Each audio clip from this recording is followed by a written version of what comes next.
Here's Brody Brazil. I am not here at all to tell you that I know how Major League Baseball owners will vote on this potential relocation of the A's to Las Vegas. I honestly don't even have a clue. I've got instincts here and there, but I'm not going to predict the outcome. I'm also not here to tell you that the vote is even still being decided. It is possible that owners already have their minds made up, and so long as everything is put together in a reasonable way, in a reasonable manner with this application, that they might already have their minds made up to just say yes. Sometimes saying yes and getting this over with is just the easier thing to do, even if it's not the 100% right thing to do. Okay, that established. In this video, I'm here to present 5 different reasons that owners might vote no, either individually or collectively, or this could be an outcome of yes, but here are the reasons why some teams and their owners might vote no. Essentially, this is the best 5 reasons of no that any owner across baseball could give. And we'll begin with probably the most pressing and obvious one, is that some MLB teams want to end luxury tax payouts. This is something the A's are benefiting from. This is something the A's have said they rely on for their existence and their future. And the A's will continue to collect this luxury tax payout, revenue sharing, some people call it, so long as they have a new stadium lined up and a binding agreement, whatever that means, by middle of January 2024. That's why they're trying to push this through so quickly right here, right now. But the A's have also been highly criticized for not spending over the years, like not just spending any money, but specifically not spending that luxury tax money which they reap after every single season. Hal Steinbrenner of the Yankees, here's a headline, says he's irked by the A's and other low spenders and says it's, quote, not good for the game. Here's the full quote. What really gets me going in a negative way is owners that aren't putting money into the team when they could. And it's happened in the past. It probably happens every year to a certain extent. That's what a lot of the owners like me don't like. So, I mean, if you're reading that quote and you're knowing this is one of the main reasons for relocation is to just get something done so that the A's can stay on this luxury tax payout system, I should have explained this. You know, luxury tax, the top spending teams have so much revenue, and to make baseball a little bit more competitive, that's also a competitive balance tax, I believe it's called. The higher spending teams are taxed when they exceed a certain threshold, and the lowest spending teams just get some checks because of the highest spending teams. It's a penalty for the top spenders, but it's a benefit for the bottom feeders, if that's what you want to call them. And there's no way to really get the A's off of this luxury tax payout system because it's in the CBA. For another couple years, there's no way to get the A's or anybody else off it. Unless they are denied what they're hoping for here, and that is a binding agreement, which requires a vote by January of 24. So this could be obviously about the A's and Las Vegas, and we'll get into some of those aspects in a second. But if it's strictly about ending luxury tax payouts, there's only one way to do it. And if enough owners feel strongly about this, this is the way they deny this continuing. So there are 5 different reasons here. I don't know if this is the best or the most obvious. Some people have suggested to me that is a number 1 reason why owners could, some of them, vote no. Here's another one. It involves money, and it's really less about the A's and their position and the Las Vegas setup. This is more about the relocation fee. Now, the Expos are the only modern team to move cities in baseball. They're the only team that's moved in the last 50 plus years. And in that case, people will go back and say, well, yeah, but baseball didn't have a relocation fee. They did not apply it. Because Major League Baseball had to buy the Expos to move them. It got so messy, baseball took over. Hence, why there was no relocation fee. But there's been a relocation fee for pretty much every other team in every other pro league that has moved across North America. in recent decades alone, in the last recent decade, in the NBA, in the NFL, in the National Hockey League. I guess Atlanta moving to Winnipeg was probably the most recent move, and that was that more than 10 years ago? I'm losing track. But every team, to some degree, has had to pay a relocation fee. Even the Chargers moving how many hundreds of miles north, 100 or 2 miles north from San Diego to Los Angeles? Huge relocation fee. The Rams from St. Louis to LA, relocation fee. The Raiders to Las Vegas, relocation fee. And we don't know the amount that baseball would ultimately charge. Initially, people were talking about a $1 billion relocation fee. That does seem extreme when an expansion fee might only be $2 billion. Everybody's kind of settled in on the $300 million amount is likely, but that fee alone would be enough to stop the A's from moving. I think that's been established. I think that's been said in as many words as it's been said without any words and body language and the way that this whole thing is going down. $300 million equals more than $10 million per team.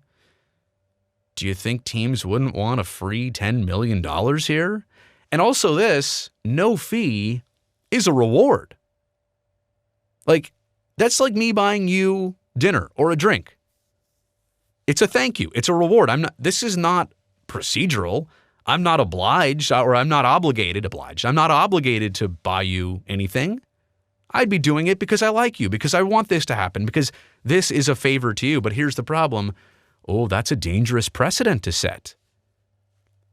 What happens if the Rays situation gets ugly, right? We know their term sheet had a lot of unfinished business in it. What if the White Sox eventually get to a stadium problem, and the Brewers get to a stadium problem, and the Royals get to a stadium problem, and the Angels get to a stadium problem? No, these are all, I'm not random here. These are all teams with the very beginnings of the same A's issue here, but this is a dangerous precedent to set. If you don't charge the A's, there's every reason to charge the A's here. And if you don't, what happens to every other team in the near future that says, well, we want to move too, and you didn't charge them, so we're not paying it either. It was a bad It's a dangerous precedent to set. That might be another reason for no. Here's another potential no reason. Major League Baseball gets one shot at Las Vegas, and maybe they believe this ain't it. You only get one shot, I believe Eminem said. I forget the rest of it. Now that I'm in the moment here, I can't recite all the lyrics, but baseball's going to go into Las Vegas if that's it here, and they're going to go onto a 9-acre site, which doesn't have a ballpark village. They have no control over their surrounding neighborhood, really, or resort. They're asking the A's, who are not developers, to develop the stadium here. This would be another domed stadium. I know we've talked about a retractable roof at the very beginnings, but let's be honest, as this process continues, it's becoming quite clear. Retractable roof, 9 acres, the extra cost. It's so much easier to just do a dome that doesn't move. Do you really want to have another dome? Right now, you got it down to one. Just one. Now you want to have two again? You want the Rays and A's to continue having dome stadiums? Because another dome means more artificial turf, and your players hate that. And you're doing this in the back parking lot of the Tropicana Hotel. That's where this stadium is going. The Rio Hotel site seems much preferred by Las Vegans. Even the initial Wild Wild West casino site, they seem like that's more accessible. There could have been way more of a buildup there than you're trying to jam it in on the Strip, and you're relying on all these tourists to come to your games, and are you sure they will? They come to Raiders games because there's only 8 or 9 home games a year, and people make it a weekend. They make it an experience. The old Monday, Tuesday, Wednesday series against Cleveland in August? No knock on Cleveland, but what's the temperature going to be like outside?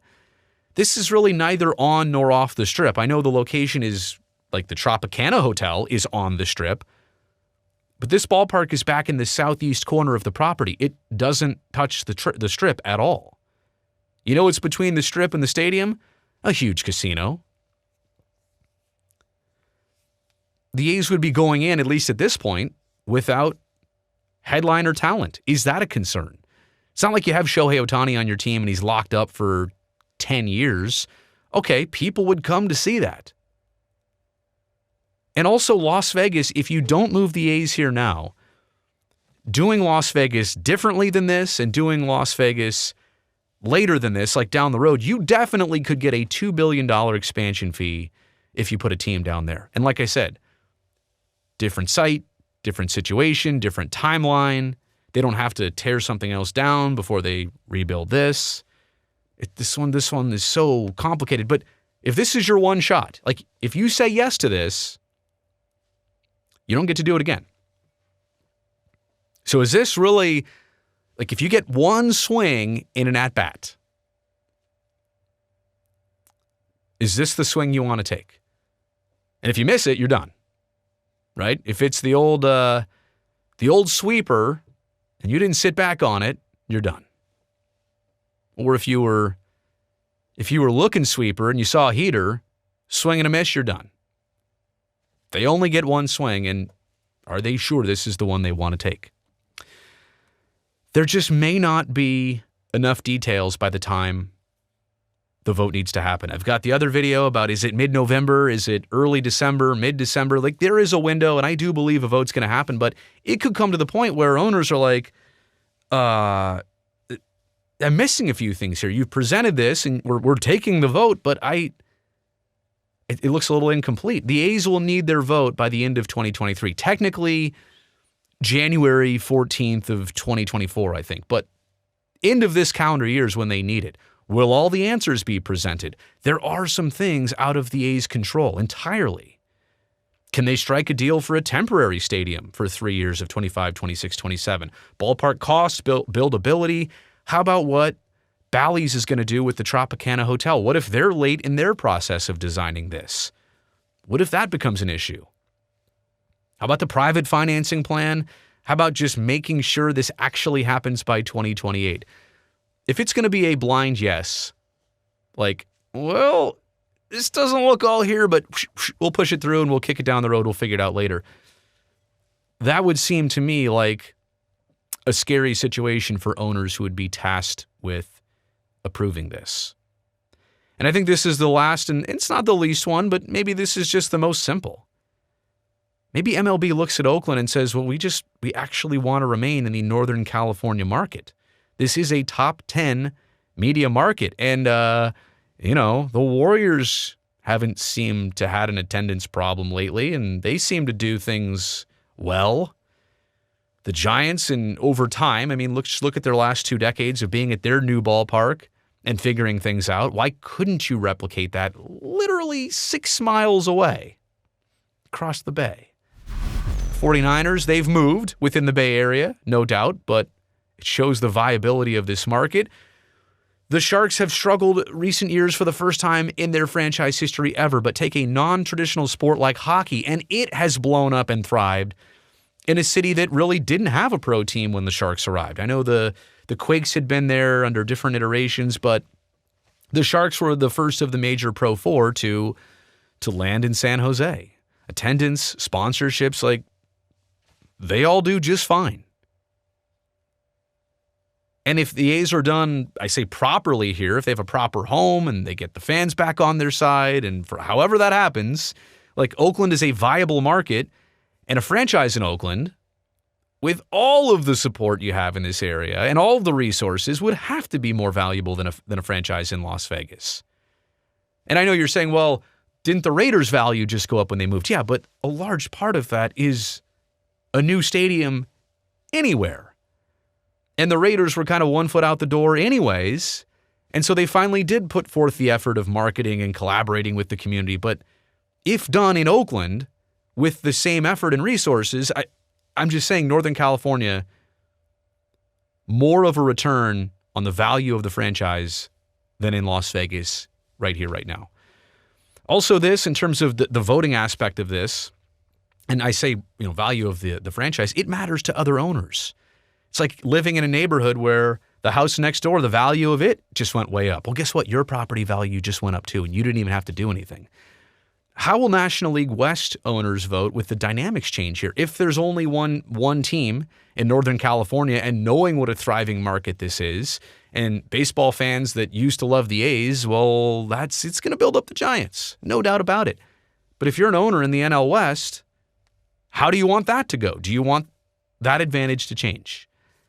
And let me just close out by reminding you here, it only takes 8 no votes. This entire video has shown you 5 different reasons with some validation. If any one of these 5 matters to just 8 people, and they vote that way, this doesn't happen. This isn't a 50-50 vote. It is a 75% vote. So the number 8 and the votes of no would deny this from happening. Like I said before, let me reiterate this point. You stuck around this long, so I just want to say it again. This decision may already be made up. It may just be a formality, and that would be kind of sad because the process didn't even get considered. They were just going to do what they were going to do. But if there are reasons for a no, I just felt like it was responsible to spell them out. You made it here to the end of the video. Man, more than 15 minutes. You know I appreciate that. And thumbs up down below because of that. That'll help me and the channel out. Also, don't forget to subscribe to this channel so I can definitely see you back here next time.